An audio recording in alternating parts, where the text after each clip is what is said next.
मैं खानवा हूँ।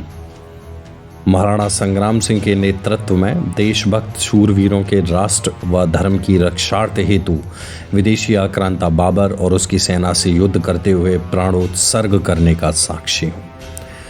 हाँ, ये कहानी उन्हीं महाराणा सांगा की है जिनका नाम संग्राम सिंह था और उनका जन्म बैसाख बदी नवमी विक्रमी संवत 1539 को हुआ था। महाराणा सांगा मेवाड़ के राणा रायमल एवं महारानी रत्न कुंवर के पुत्र तथा राणा कुंभा के पौत्र थे।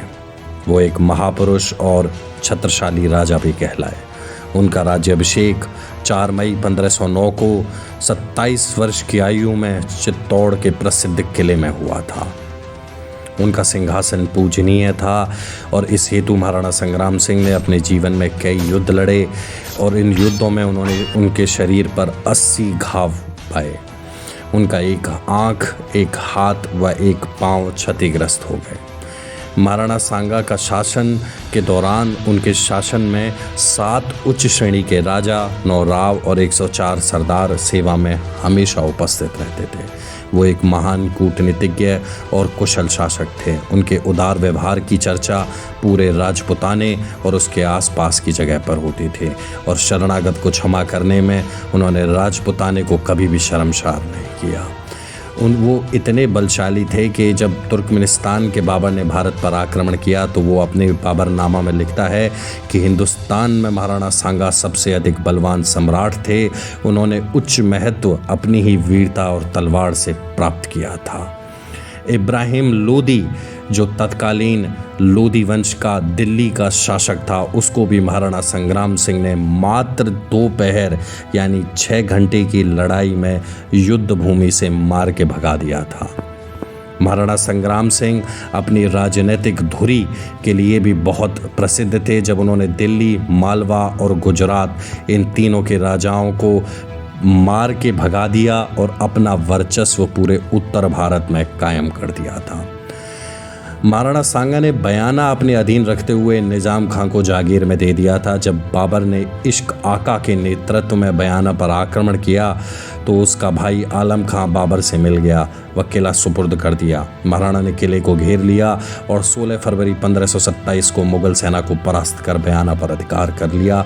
और ऐसा कहा जाता है कि जब राणा संग्राम सिंह यानी राणा सांगा की सेना ने बयाना के ऊपर हमला किया तो मुगल सैनिक युद्ध भूमि छोड़कर भाग गए और फिर 13 मार्च 1527 को जब महाराणा सांगा खानवा पहुंचे तो ऐसा सुनने में आता है कि मुगल सेना युद्ध करने से पूरे तरीके से पीछे हट गई थी। हालांकि ऐसा इतिहास में वर्णित है कि बाबर ने अपनी सेना को समझाया और सेना युद्ध करने हेतु उद्यत हुई, परंतु तब भी महाराणा सांगा का खौफ मुगल सेना में बहुत ज़्यादा था। राणा की सेना में राजा हसन खान मेवाती, भारमल, वीरमदेव, रत्न सिंह, मैदिनी राय, राव गंगा, रावल उदय सिंह, रावल रत्न सिंह चोंडावत, नर्मद हाड़ा, वीर सिंह रावत जोगा, पृथ्वीराज, चंद्रभान चौहान, मानिक चंद्र चौहान, झाला अज्जा, झाला सज्जा, गोकुलदास परमार और बहुत सारे वीर सेनानायक राणा सांगा के साथ युद्ध भूमि में थे।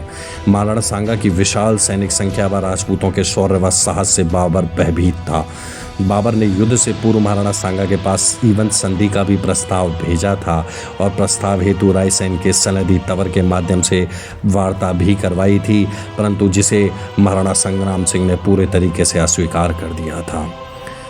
हालांकि युद्ध हुआ और युद्ध का परिणाम अनिर्णित रहा और महाराणा संग्राम सिंह को युद्ध भूमि छोड़कर जाना पड़ा, पर इस युद्ध भूमि में इतना शौर्य राजपूतों ने दिखाया कि जिसे देखकर मेरी आंखें चमकरत रह गईं।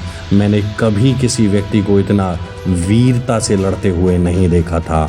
मैं उस राष्ट्रभक्त राजा हसन खान मेवाती के शौर्य का भी साक्षी हूँ जिसने बाबर का साथ देने से बिल्कुल मना कर दिया। और जब बाबर ने उनके लिए प्रलोभन भेजा तब उन्होंने बोला कि यहाँ हिंदू मुसलमानों में कोई भेदभाव नहीं है, यहाँ सब भाई भाई हैं और हम विदेशी हुकूमत नहीं चाहते हैं। महाराणा की सेना 4 भागों हरावल, चंद्रावल, दक्षिण पार्श्व और वाम पार्श्व में विभक्त थी और महाराणा स्वयं हाथी पर होकर सैन्य संचालन कर रहे थे। ऐसा भी सुनने में आता है कि जब युद्ध भूमि में बाबर ने तोप खाने का इस्तेमाल किया तो तब तोप के गोले से गड्ढा हो जाया करते थे, तो राजपूत सैनिक उस गड्ढे में लेट जाते थे जिससे कि राणा सांगा के हाथी उसके ऊपर से होकर चले जाएं और युद्ध भूमि में बाबर की सेना के दांत खट्टे कर दें।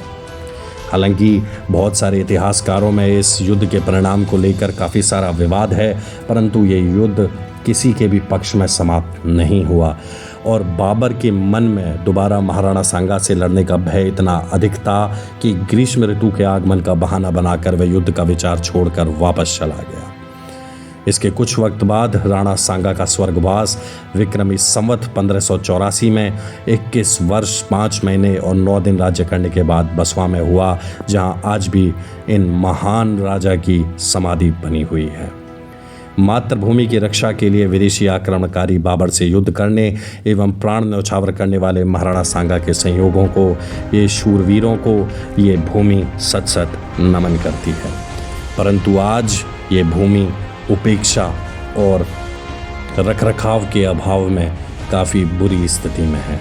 तो मेरी यानी खानवा की आप सभी से एक अपील है कि आप मुझे एक बार देखने अवश्य आएँ और भारत के उस स्वर्णिम इतिहास का एक बार स्वयं भी साक्षी बने। धन्यवाद।